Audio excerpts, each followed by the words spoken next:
Susan Speakman says, I wish it were true that the abolition of slavery had been written into the Constitution originally, but it's not.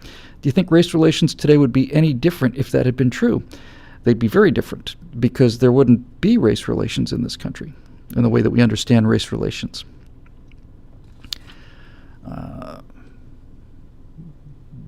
Sometimes it's nice to be able to just speak the truth the way it comes out. But basically, that's it. If it turned out that that slavery had been abolished in the Constitution originally, and the slaves had been returned to Africa, then we would have a completely different country. And it would be better in some ways, and it'd be worse in a lot of ways. Most ways, I think it'd be worse. Every group that's come to this country one way or another has brought, irreplaceable people. I mean, just what would America be like without Italian immigrants, Just think of, Fermi and all the rest of these guys. What would it be like without anybody? If you take that huge section of our culture away, the country would be far poorer for it. The problem, of course, with slavery is it's a unique group. It's the only group that was brought here against their will. And the thing that I have such a major problem with, this is the tragedy of what I was talking about earlier with trying to get to the heart of this thing with Booker T. Washington is, it's true they were brought here against their will. It's true that it was the only group that was brought here against their will, but it's also true it was 7 generations ago. And this is the thing, right? It's like the shackles on the black population today, the chains on them today are mental chains, and they're mental chains that are put on them by people like Barack Obama and Hillary Clinton and Al Sharpton and Jesse Jackson. They're the chains of saying that you're prisoners of a past that happened 160 years ago, 180 years ago, whatever.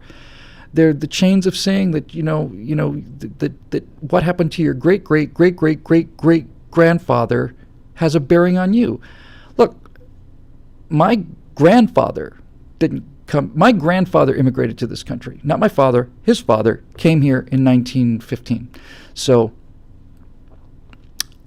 the slavery thing doesn't work on me. And even if my great great great great great great grandfather had been Nathan Bedford Forrest, it wouldn't have any impact on me, because what Nathan Bedford Forrest did doesn't affect me because I'm not him. I'm not responsible for things I didn't do. And this dependency on the handout as a look, it's easier to get a free check for something that happened 7 generations ago than it is to go out and work your ass off and be a rocket scientist, right? That's easier. And anytime you want to understand liberal politics, it all comes down to 2 things: cowardice, physical and moral cowardice, and laziness.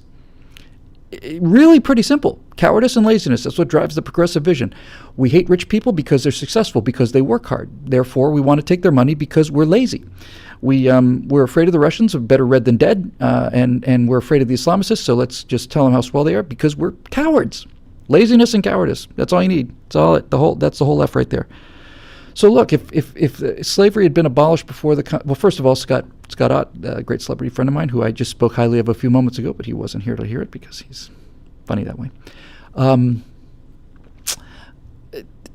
Scott will tell you that it's a question like what happens if the immovable force, if the irresistible force meets the immovable object.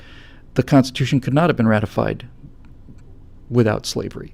It just wouldn't have happened. It couldn't have happened, or else it would have happened. You would not have a United States, because the southern colonies just wouldn't have been a part of it. And the Civil War would have happened in 1806 instead of 1860. But the thing that I think also needs to be said is,